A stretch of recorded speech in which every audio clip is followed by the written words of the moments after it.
Evangelio según San Juan, en el capítulo 14. Vamos a leer desde el versículo 1 hasta el versículo 14. Evangelio según San Juan, capítulo 14, versículo 1 al 14. Por favor digan amén cuando tengan el texto y colóquense sobre sus pies. Vamos a hacer lectura de esta palabra en esta mañana.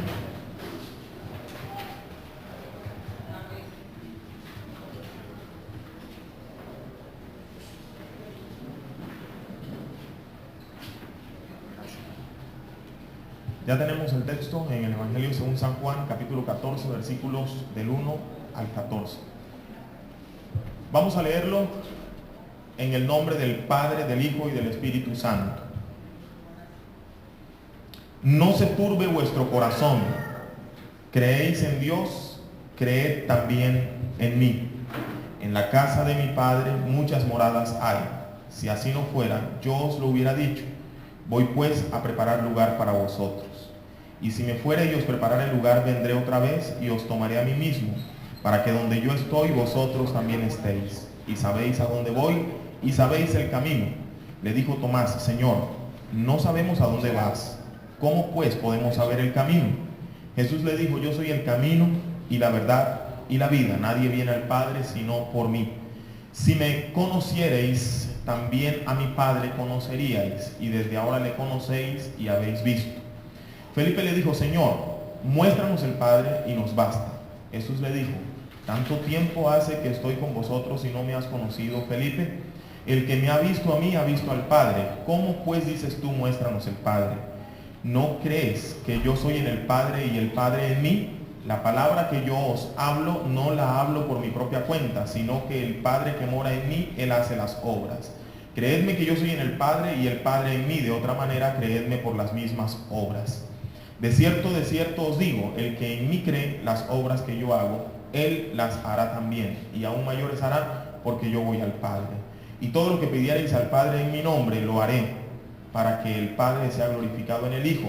Si algo pidierais en mi nombre, yo lo haré. Amén. Pueden tomar asiento.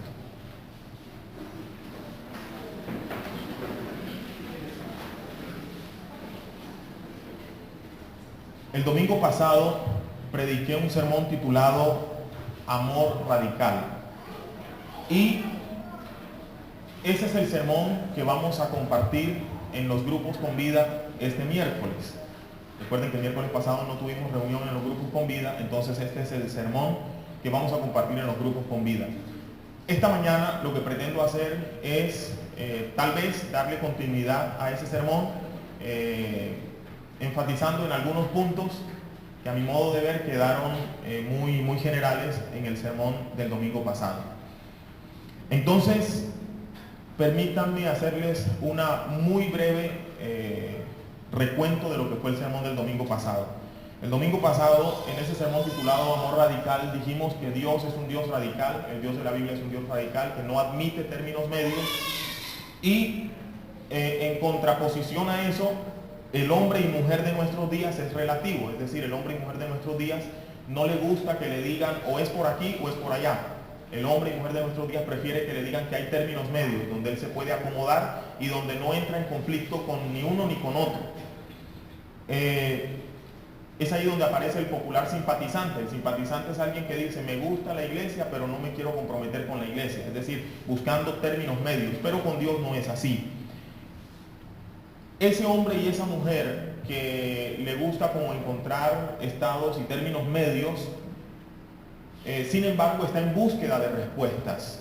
Y una de sus más grandes interrogantes tiene que ver con la salvación. ¿Qué haremos para ser salvos? Y frente a esa pregunta, Dios, como un Dios radical, tiene una respuesta radical. No hay otro camino al Padre, el camino se llama Jesús. No hay otra forma de poder ser salvos. Y esa salvación traerá como consecuencia un amor radical ahora del nuevo convertido hacia Dios. Y ese amor hacia Dios se expresará en todas las relaciones que ese nuevo hombre y esa nueva mujer tienen a su alrededor. Entonces, como consecuencia de ese amor radical que el hombre le profesa a su Dios, se va a relacionar así con el dinero, se va a relacionar así con el prójimo, con el mundo, con sus enemigos, con los incrédulos, con los hermanos y con los falsos hermanos. Eso fue lo que predicamos el domingo pasado. Hay un audio, eso está grabado, tenemos los sermones, los estamos grabando, así que si alguien quiere escucharlo puede hacerlo, puede escucharlo, y ahorita más adelante le vamos a decir cómo puedes acceder al audio de la predicación para que te puedas ubicar mejor. Hoy quiero entonces, como les dije, ampliar un poquito esa idea que mencioné el domingo pasado acerca del hombre y mujer de nuestros días, ese hombre relativo, ese hombre que quiere un Dios, pero un Dios que no sea tan exigente, ese hombre que tiene un estilo de vida más o menos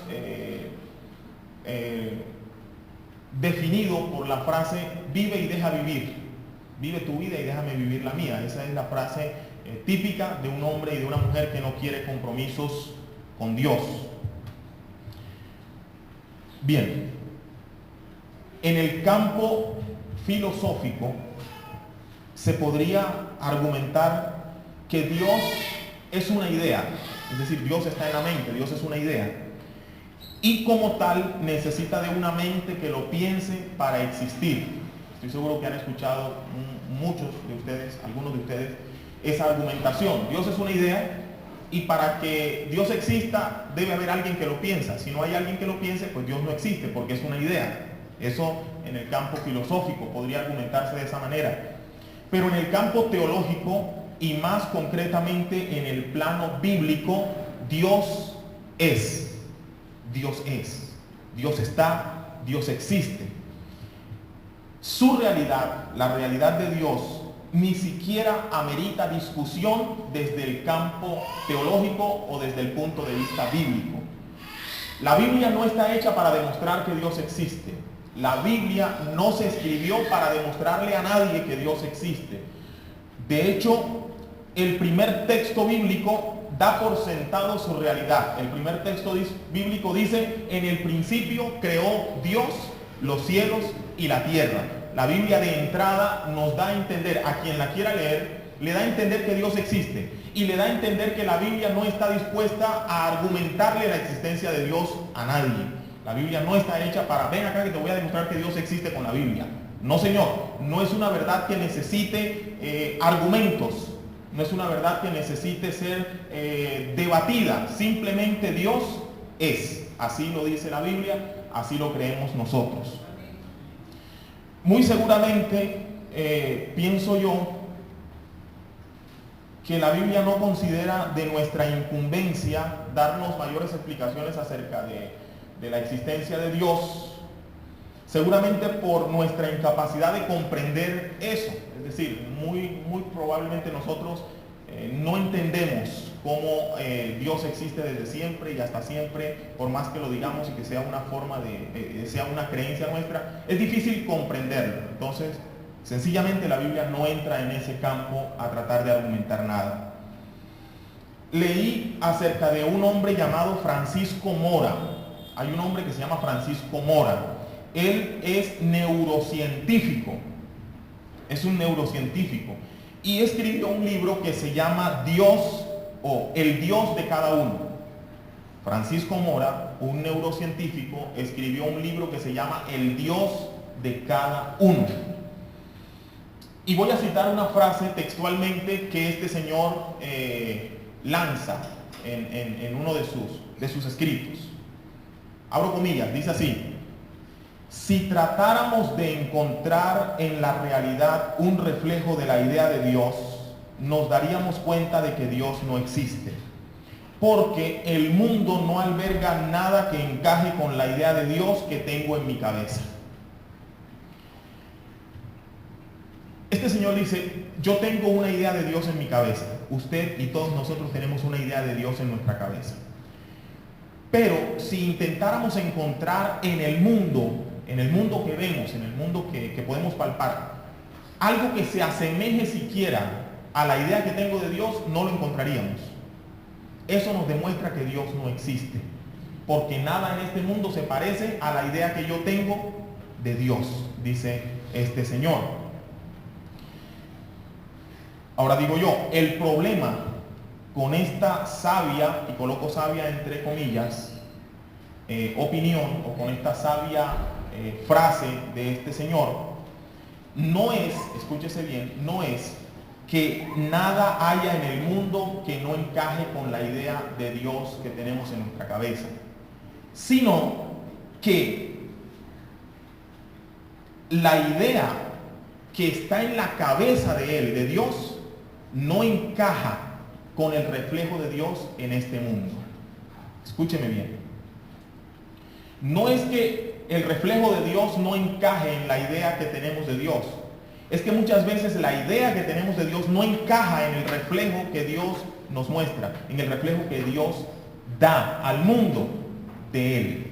Y voy a explicarme de la siguiente manera.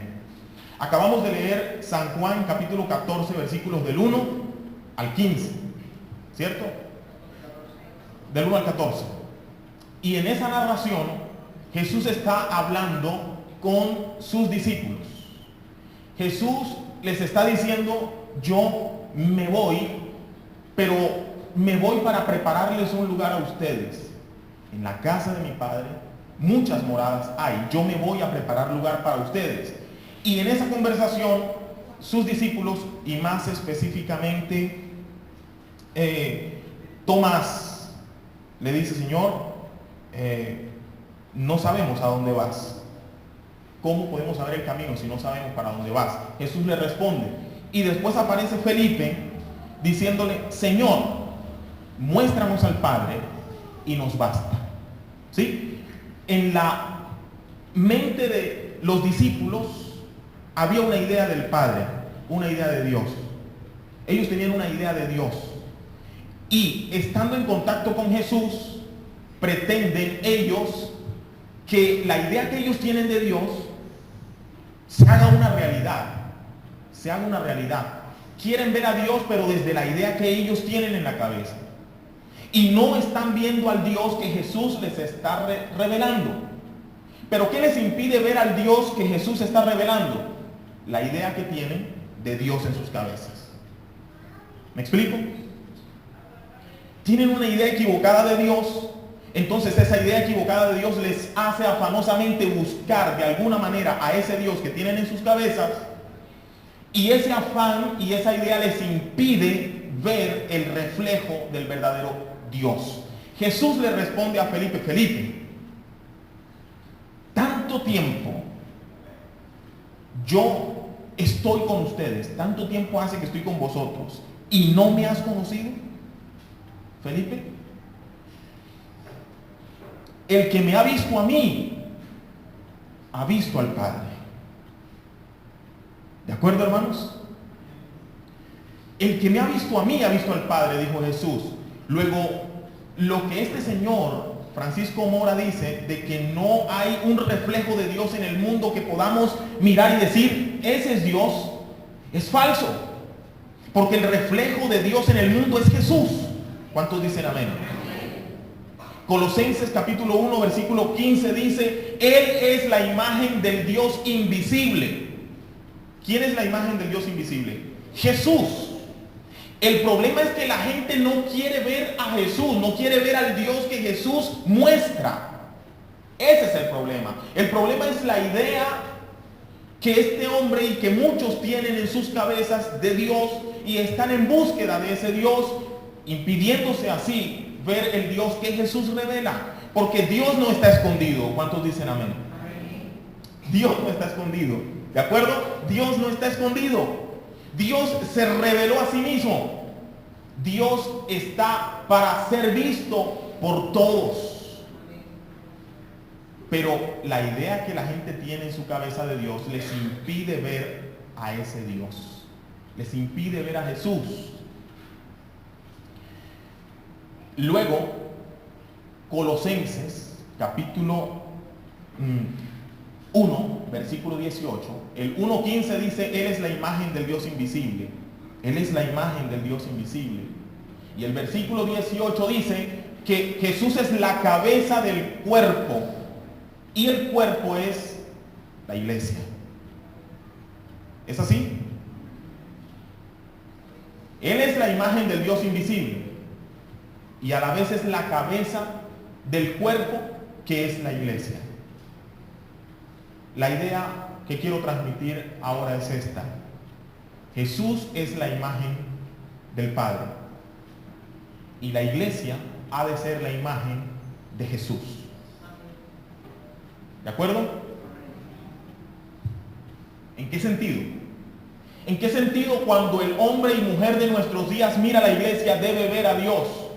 Debe ver el reflejo de Dios en la iglesia. ¿En qué sentido? ¿En qué sentido Jesús dijo a Felipe, Felipe, si tú me ves a mí, ves al Padre? Seguramente que no se lo está diciendo en el aspecto físico. ¿Están de acuerdo conmigo? Seguro que Jesús no le está diciendo, Felipe, mírame, tómame una foto. No había cámaras en ese tiempo, pero toma, gracias a Dios no había, ¿verdad? Más idolatría hubiese, ¿verdad? Bueno, no sé si gracias a Dios, porque entonces habríamos visto la imagen de Jesús física y sería muy bonito. Olviden lo que acabo de decir. Simplemente no había cámaras en ese entonces, pero Jesús no está diciendo, mírame, mírame, así tiene Dios los ojos, así tiene Dios el cabello, por esa razón tienen que imitarme así, déjense crecer el cabello como yo lo tengo, si era que lo tenía, o barba larga, en fin. Jesús seguramente no le está diciendo a Felipe, Felipe, yo soy la imagen de Dios el Padre físicamente. Entonces la iglesia, no estoy diciendo que la iglesia ha de ser la imagen de Dios físicamente. Y la idea que de pronto el hombre tiene en su cabeza es de buscar a Dios físicamente en alguna parte. Pero la Escritura dice que Dios es espíritu, ¿verdad? Dios es espíritu. Eso no significa que no se pueda ver, pero Dios es espíritu. Entonces, ¿cómo Jesús es la imagen del Padre? Jesús, dejemos que Jesús mismo lo diga. Tanto tiempo hace que estoy con ustedes y no me has conocido, Felipe. El que me ha visto a mí ha visto al Padre. ¿Cómo pues dices tú, muéstranos al Padre? ¿No crees que yo soy en el Padre y el Padre en mí? Escuche lo siguiente. Las palabras que yo os hablo, no las hablo por mi propia cuenta. ¿Cómo es la imagen que Jesús refleja del Padre? ¿Cuál es la imagen que Jesús refleja del Padre? Según Jesús, le está diciendo, las palabras que yo os hablo, no las hablo por mi propia cuenta. La palabra de Jesús es la imagen del Dios invisible. Si ustedes quieren conocer al Dios invisible, escuchen, miren las palabras que yo les estoy hablando. Ese es el Espíritu de Dios. Las palabras que yo os hablo no las hablo por mi propia cuenta, sino que el Padre que mora en mí, Él hace las obras. Él hace las obras. Luego, Jesús mostró al Padre con un discurso. Jesús mostró al Padre con sus palabras, pero también Jesús mostró al Padre con sus obras. ¿Están de acuerdo conmigo? Y lo más impresionante para mí esta mañana en ese texto es que Jesús le dice a Felipe, Felipe, ¿y sabes algo? Las obras que yo hago, permítame leerlo literalmente.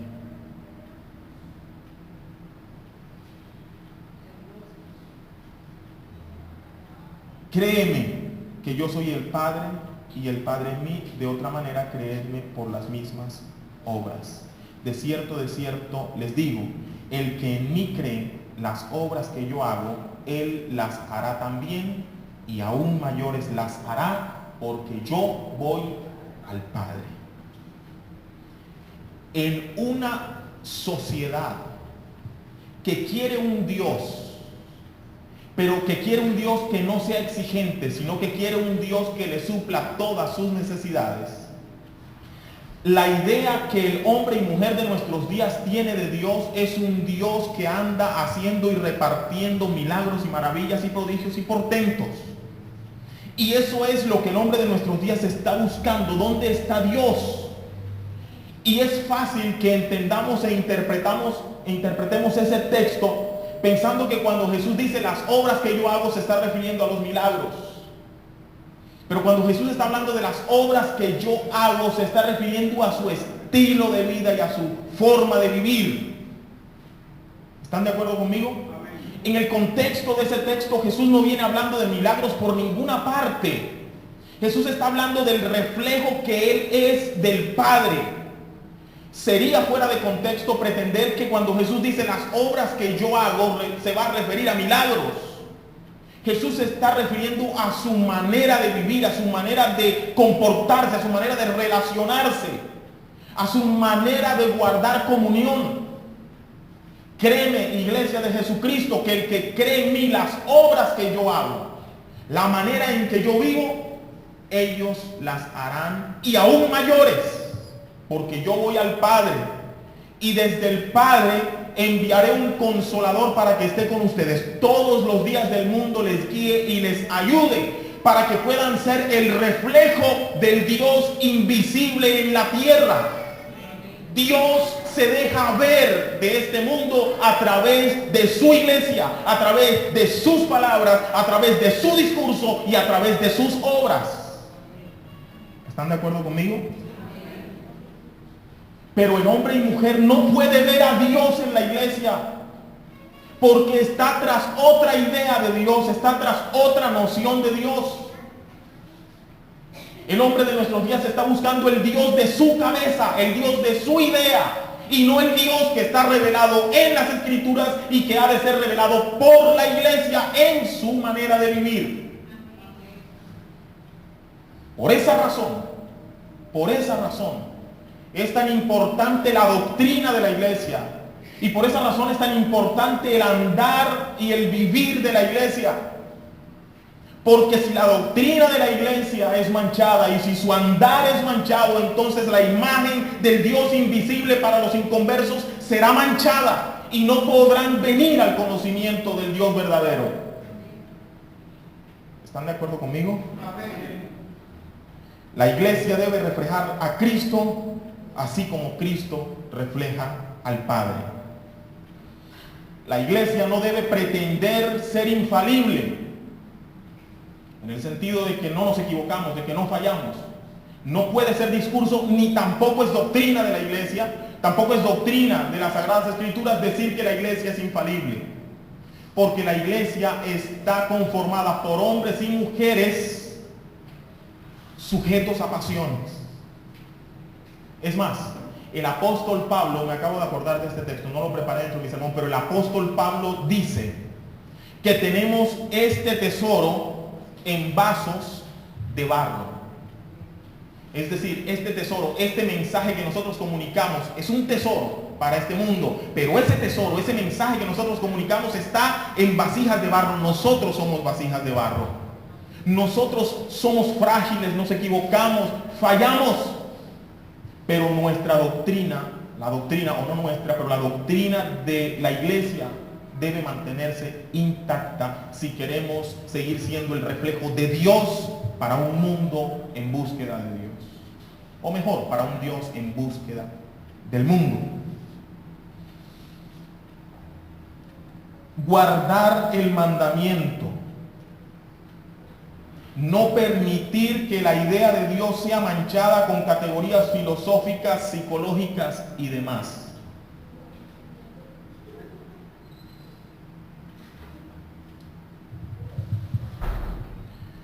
No permitir que la idea de Dios sea manchada, la imagen de Dios sea manchada con categorías filosóficas, psicológicas y demás. Dios el Padre espera que nosotros le amemos radicalmente. Dios el Padre espera que quienes le conocemos le amemos 100% y no a medias. No a medias. Espera que le amemos 100%. Y ese amor hacia Dios se expresará en una observancia de su mandamiento o de sus mandamientos. Y debemos guardar ese mandamiento.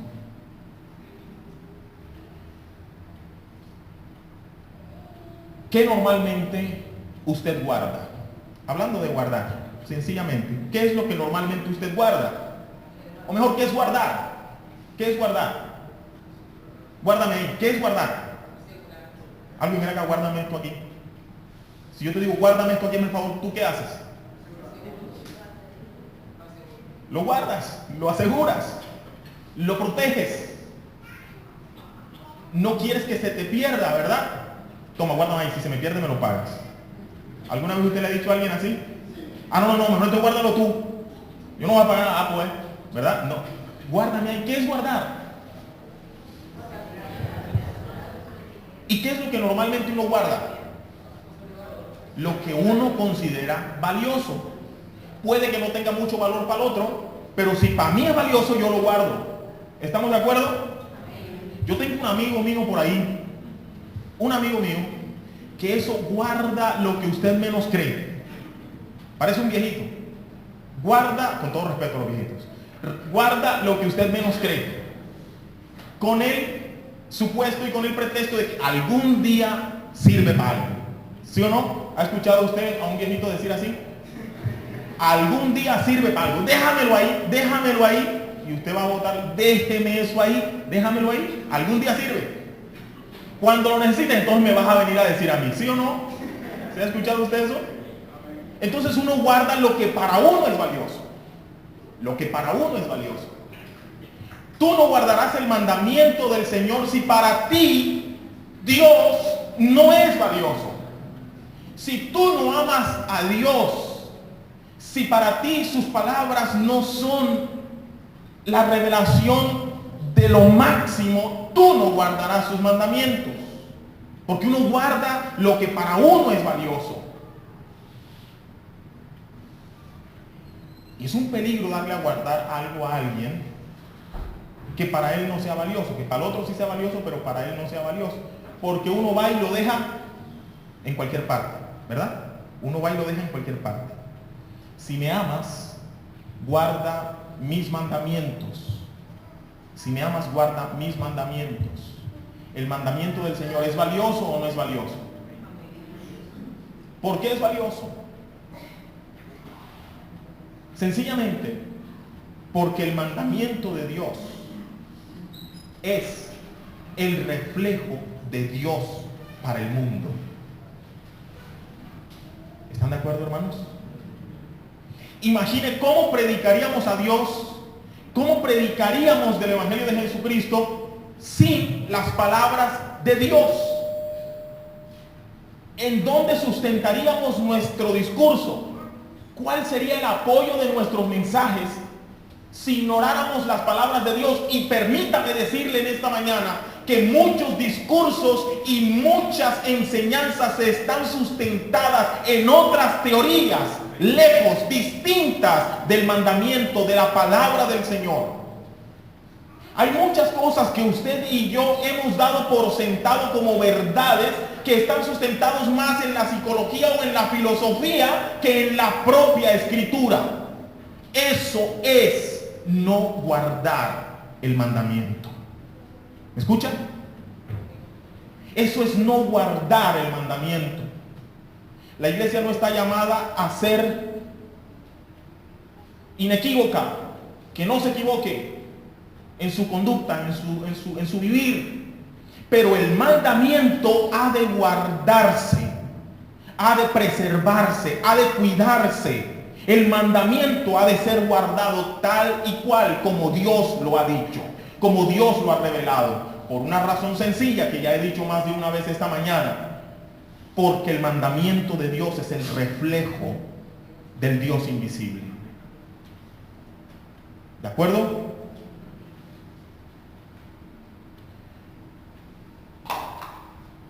¿Y cuál es el mandamiento de Dios?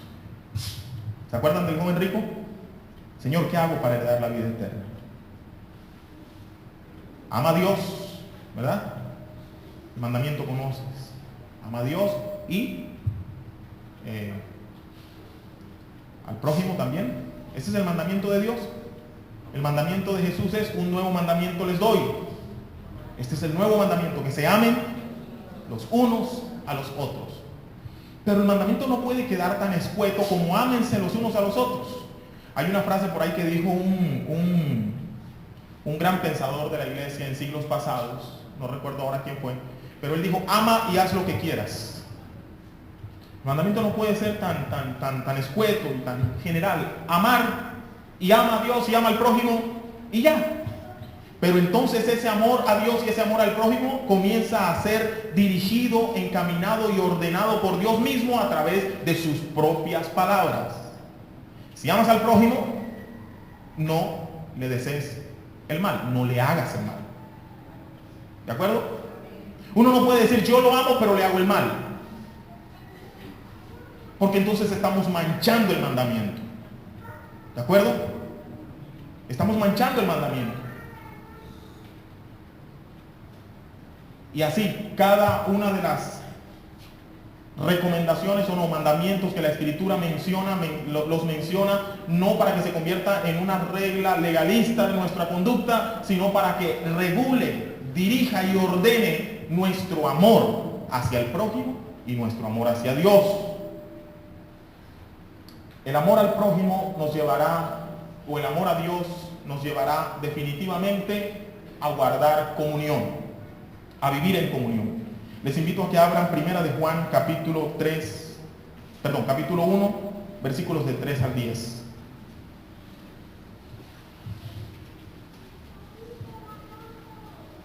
Primera de Juan capítulo 1, versículos del 3 al 10. Escuchen esto. Lo que hemos visto y oído, esto os anunciamos. ¿Qué es lo que anunciamos? Lo que hemos visto y lo que hemos oído. Conductas y palabras. ¿Es así? ¿Qué es lo que la iglesia comunica? ¿Qué es lo que la iglesia entrega a otros? ¿Cuál es la herencia que la iglesia traslada de generación en generación? ¿Cuál es la herencia que nosotros, como dijo, no sé si fue David o el hermano Manuel, los ancianos en Cristo, debemos heredar a los niños en Cristo? ¿Cuál es la herencia que le debemos heredar? ¿Cuál es el mandamiento que le debemos heredar? Como dijera el apóstol Pablo en alguna ocasión, mírenme a mí imítenme a mí porque yo imito a Cristo. Le dijera el apóstol Pablo a Timoteo, lo que has visto, lo que has oído de mí, eso encarga a hombres que sean fieles e idóneos para que enseñen también a otros. El mandamiento tiene que ver con conductas y con palabras. Lo que hemos visto, lo que hemos oído, eso os anunciamos. ¿Y para qué les anunciamos eso? Acompáñenme en la lectura. ¿Para qué? Para que también ustedes tengan comunión con nosotros. Porque la comunión con nosotros depende de que te conduzcas y hables de lo que nosotros también hemos oído y les hemos hablado y les hemos enseñado y les hemos transmitido. Y nuestra comunión verdaderamente es con el Padre y con su Hijo Jesucristo. Estas cosas os escribimos para que vuestro gozo sea cumplido. Quisiera leer el versículo 5. Este es el mensaje que hemos oído de Él. ¿Cuál es? Y os anunciamos. ¿Cuál es el mensaje? Dios es luz y no hay ninguna tinieblas en Él. Es decir, Dios es radical. Y eso es lo que hemos oído y eso es lo que les hemos transmitido. Y para que haya comunión entre nosotros, ustedes deben aceptar esa verdad de que Dios es luz y ninguna tinieblas hay en Él. Y de que nosotros, cristianos seguidores de Jesús, hemos de imitar esas conductas y esas palabras. ¿Qué es la comunión cristiana entonces? La comunión cristiana, lejos de las categorías filosóficas o psicológicas, lejos de esas categorías, debo decir esta mañana, y quiero describir la comunión cristiana diciendo lo que no es la comunión cristiana. ¿De acuerdo? Una forma de describir es diciendo lo que no es. Una forma es diciendo lo que es, otra forma es diciendo lo que no es. Comunión no es sincretismo o conciliaciones doctrinales con nada. Guardar comunión no significa que vamos a conciliar nuestras doctrinas. Conciliemos la doctrina del Islam con la doctrina del cristianismo para tener comunión. No. conciliemos las doctrinas y los postulados psicológicos con los postulados de Jesús para guardar comunión. No, no. Comunión cristiana no es sincretismo, es decir, no es cogemos un poquito de aquí, cogemos un poquito de allá, llenamos un poquito de aquí y llenamos con otro poquito de allá para tener una doctrina un poco más robusta. No es eso comunión. Es más, cuando tal se hace, se mancha, no guardamos el mandamiento. Y sobre texto de comunión no podemos manchar el mandamiento. ¿De acuerdo? Así que hay que tener mucho cuidado con esa falsa idea de que la comunión es aceptémonos, sentémonos y conciliemos. Lo que hemos visto y lo que hemos oído, eso les anunciamos para que ustedes tengan comunión con nosotros. Punto. ¿Cuántos dicen amén? Lo que hemos oído y lo que hemos visto, les anunciamos para que ustedes tengan comunión con nosotros. No es que ustedes nos van a enseñar a nosotros. Es que los maestros de la iglesia enseñan y los que guardan, aceptan y acatan ese mandamiento, guardan comunión con nosotros. ¿Es así? No conciliaciones doctrinales. El amor no nos está invitando a conciliaciones, mesas de conciliaciones con respecto a la doctrina. Segundo, la comunión cristiana no es ausencia de juicio. Lo dije el domingo pasado. La comunión cristiana no es ausencia de juicio.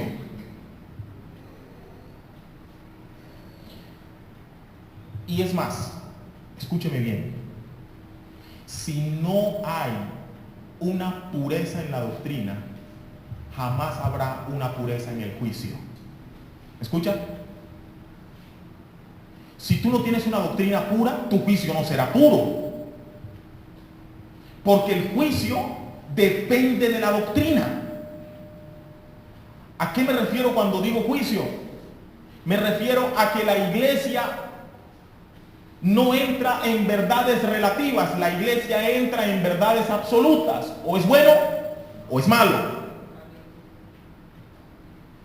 Y si la iglesia no tiene una doctrina pura de determinar qué es lo bueno y qué es lo malo, su juicio también será manchado. Pero nunca debe haber ausencia de juicio sobre texto de comunión. Nunca. Lo explicamos el domingo pasado. Dijimos que no es condenar, pero sí es juzgar. No estamos llamados a condenar a nadie, pero estamos llamados a juzgar. ¿Y qué es juzgar? Decir que es bueno y decir que es malo. El problema es que muchos que ni siquiera tienen una doctrina pura quieren entrar en el rol de juzgar. Y muchos que ni siquiera han aprendido a conocer la doctrina cristiana quieren entrar ya en el rol de juzgar. Luego su juicio no será puro y eso traerá como consecuencia muchos daños al interior de la iglesia. Lo dijimos en Santiago, ¿se acuerdan? No os hagáis maestros muchos de vosotros sabiendo que recibiréis mayor condenación. No se pongan a enseñar lo que no saben. No se pongan a discutir lo que no saben. ¿Cómo se ha de manejar el juicio en la iglesia cristiana? Pues las mismas escrituras lo determinan. Ha de haber autoridades, ha de haber normas, mandamientos y ha de haber procesos. Y la Biblia determina todo eso. ¿De acuerdo? Pero no son procesos de condenación, son procesos de rescate, son procesos de búsqueda del que se ha alejado del mandamiento. Cuando alguien se ha alejado del mandamiento, las autoridades de la iglesia deben aplicar procesos para ir en búsqueda de él, pero no para conciliar su conducta o su mala conducta. No hay procesos en la Biblia en los que se nos invite a justificar las malas conductas de quien sea, llámese como se llame. Usted puede tener los años que usted quiera en el Evangelio, pero si su conducta contradice el mandamiento, contradice el mandamiento. Y ha de ser llamado usted a que se regrese de su mal camino. ¿De acuerdo? Pero eso también aplica no solamente a conductas, sino a doctrinas, a palabras. Porque de una u otra manera la doctrina determina la conducta, o por lo menos así debería ser. No podemos creer una cosa y vivir de otra manera, o no podríamos creer una cosa y vivir otra, buscando pretextos de que somos débiles y cualquier otra cosa. Dios me entiende, hay que vernos como Dios nos ve, nadie juzga a nadie, y todo eso que nos inventamos. Porque comunión cristiana no es ausencia de juicio. Pero ya he dicho que ninguno de ustedes, ni yo, estamos llamados a condenar, pero sí estamos llamados a que reconciliemos. Recuerden que nuestro ministerio es el ministerio de la reconciliación. Luego el juicio en la iglesia ha de ser un juicio de reconciliación. Está mal lo que haces y por lo tanto te has separado de Dios y de sus mandamientos. Vuelve a Dios. Ese ha de ser nuestro juicio. Y si la persona se obstina, pues simplemente iremos dando unos pasos que la misma Escritura nos dice cuáles han de ser, en cabeza de autoridades. Es un tema supremamente complejo, es un tema supremamente difícil, ya que hoy en día muchos reclaman para sí honor de jueces, honor de estar enseñando y guiando a otros y queriendo que todo el mundo les agache la cabeza y les diga amén a todo lo que ellos dicen, cuando su doctrina ni siquiera es pura. ¿De acuerdo? Así que no puedo esta mañana tocar todos los pormenores de esto, lo haremos próximamente. Y por último, entonces, comunión no es conciliación doctrinal. Comunión no es ausencia de juicio. Y comunión no es, escuche bien, intimidad con todos. Intimidad con todos. ¿Qué quiero decir con eso? Algunas veces creemos que porque yo no tengo tanta amistad con, ¿quién digo yo? Con cualquiera de los hermanos que está aquí, y yo me estoy poniendo como un ejemplo de cualquiera de ustedes. Yo no hablo tanto con la hermana tal, entonces yo no tengo comunión con la hermana tal. Es una equivocación. Que guardes comunión con ella no significa que le cuentes todos tus problemas a ella y que la hagas tu consejera y que la hagas tu confidente y que le cuentes todo y que ella te cuente todo y le cuentas y le cuentas. No. Guardar comunión significa que lo que ella cree y guarda, el mandamiento que ella cree y atesora, también tú lo guardas. ¿Cuántos dicen amén? Porque de otro modo no tendríamos comunión con los hermanos de la otra iglesia. Porque ¿cuánto podríamos reunirnos todos los cristianos en un solo lugar para tener comunión? Porque tenemos que tener comunión todos. Entiéndame algo. Los mandamientos bíblicos nunca están dirigidos a comunidades locales. El mandamiento del Señor está dirigido a la iglesia en general, que obviamente se hacen prácticos en las comunidades locales. Pero entonces, si la Biblia dice que debemos tener comunión con los hermanos, ¿cómo haríamos para tener comunión con los hermanos de la otra iglesia con quienes no nos reunimos? Pero guardamos comunión con ellos porque lo que ellos creen, nosotros creemos, lo que ellos defienden, nosotros defendemos. ¿Es así? Pero yo no guardo comunión así sea una iglesia cristiana que enseñe lo que Jesús no enseña. Yo no guardo comunión con él. ¿Están de acuerdo conmigo? Y si un predicador cualquiera, con el renombre que quiera, con el prestigio que quiera, dice algo que la Escritura no enseña, yo no tengo comunión con él. No quiero tener comunión con él. No cree lo que yo creo, no enseña lo que yo enseño. Entonces, no tengamos la falsa idea de que porque tú no tienes intimidad con todos, no quiere decir que no tengas comunión con todos. Hay personas, y creo que lo que voy a decir va a meritar que lo ahondemos próximamente. Pero hay personas dentro de la iglesia que sencillamente piensan distinto de la vida. No estoy hablando de doctrina, pues, pero de la vida. No tienen los mismos gustos. Se aman, claro. Cuando necesites de mí, cuenta conmigo. Pero no somos de los que podemos estar juntos 1, 2, 3 días.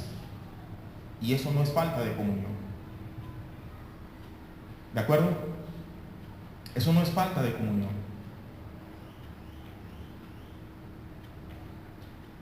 Tal vez falta de solidaridad. Cuando alguien tiene una necesidad y nosotros cerramos nuestro corazón ante la necesidad del otro.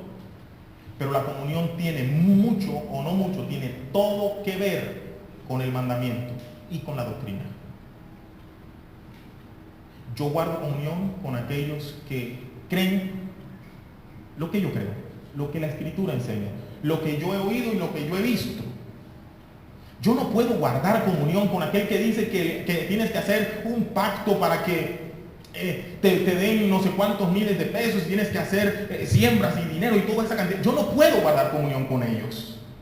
Por muy cristianos que se digan, no guardo comunión con ellos. Y no guardar comunión no significa que soy bélico, que soy guerrerista en contra de ellos. Pero significa que sencillamente no creo lo que ellos creen. Y rompo mi comunión con ellos. ¿Estamos de acuerdo? Y rompo mi comunión con ellos. No es conciliación doctrinal, no es ausencia de juicio, no es intimidad con todos. Así que si tú, ahora, yo no estoy diciendo con esto que usted no puede buscar hablar con el que menos habla en la iglesia. No, pero seguramente tú siempre tendrás un grupo de afinidad. Siempre tendrás un grupo con el que mejor te entiendes. Usted escoge esposa porque escogió a la mujer con de todas, bueno, vamos a decir, vamos a suponer, vamos a hacer creer que usted tenía muchas opciones, ¿verdad? Para que crean, usted tenía muchas opciones. Y usted escogió a ella porque es con la que mejor se lleva. ¿Es así? ¿Es así? ¿Es así? Oye, ¿quién ha dicho que la amistad es distinto? La amistad es igual. Usted escoge amigos con los que mejor se entiende. Y no significa que el hecho de que usted tenga amigos no guarda comunión con los que no tienen esa intimidad con usted. ¿Era posible para Jesús en su forma de vida tener intimidad con los 5,000 que lo seguían? ¿Hubiese sido posible para Jesús tener intimidad con los 5,000 que lo seguían? Claro que no. Jesús tomó intimidad con 12. Y esa intimidad para enseñar y esa intimidad para transmitir, en fin. Yo mirándome así como raro. Y ya se me acabó el tiempo, que es lo más tremendo.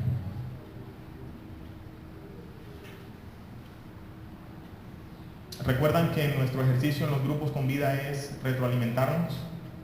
Hay algunos comentarios en los grupos con vida, no comentarios, algunas sugerencias en los grupos con vida por los cuales es necesario hacer este tipo de salvedades. Por mucho que nos reunamos, usted siempre va a tener una afinidad con unos y no va a tener afinidad con otros. Y eso no significa que tenga falta de comunión. Si usted habla mal de él, sí es un pecado. Y no tiene comunión conmigo. ¿De acuerdo? Es más, escúchese lo que voy a decir. Muchas veces hay personas que andan muy juntas, supuestamente tienen comunión y hablan mal la una de la otra. ¿Qué comunión hay ahí? ¿Cierto? Si usted lanza juicios apresurados, si usted habla mal de su hermano, es que se las pica. Es que como no saluda, es que como no habla. Yo me he intentado acercar, pastor, pero como no habla, él tiene los suyos, ella tiene los suyos, ahí uno no entra. ¿Por qué hablas así? seguramente tú también tendrás un grupo con el que tienes afinidad. Ahora, si ese grupo habla mal de ti, eso sí, júzgalo. ¿De acuerdo? Si se reúnen para hacer mal, júzgalo. Pero si se reúnen para crecer, si son amigos, si se ayudan, y si cuando tienen la oportunidad ayudan al otro, pues, ¿por qué será considerado eso falta de comunión? Fin del mensaje. Fin del mensaje esta mañana. Vamos a orar, hermanos y hermanas. Espero que les haya dado mucha carne para hablar en los grupos con vida esta mañana. ¿De acuerdo? Espero que yo les haya dado mucha carne para comer en los grupos con vida esta mañana. Que ustedes vayan allá con los dientes bien afiladitos. Compren una lima de esa y afílense los dientes. Para que cuando lleguen a los grupos con vida van a comer Biblia. ¿De acuerdo, hermanos? Y van a ver cómo retroalimentamos esta enseñanza de este domingo. Vamos a orar. Padre que estás en los cielos, santificado tu nombre, Señor, bendito eres. Agradecemos a ti, Señor, tu bondad, tu fidelidad, tu amor. Agradecemos, Señor, que nos hayas dejado tus mandamientos, tu palabra, Señor, que nos hayas dejado el reflejo del Dios invisible.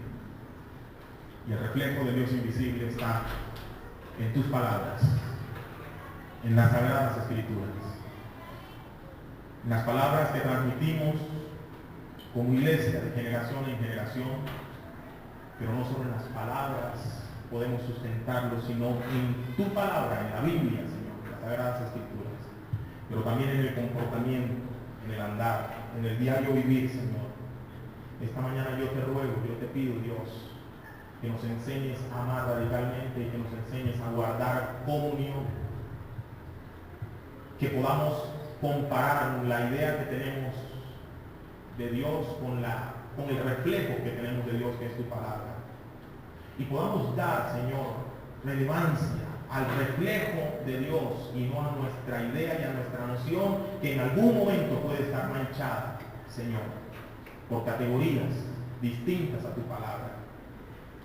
En este año de la Biblia, ayúdanos a volver a ti, Señor, a tu imagen, al reflejo, Señor, que de Dios está en este mundo, que es tu palabra. Y una vez nos hayamos vuelto a ese reflejo, Señor, permite que la iglesia del Pacto en las Moras sea un reflejo del Dios invisible para el mundo que necesita salvación. Y que podamos, como dice tu palabra, poner sobre una mesa bien alto, Señor, la luz de nuestras obras.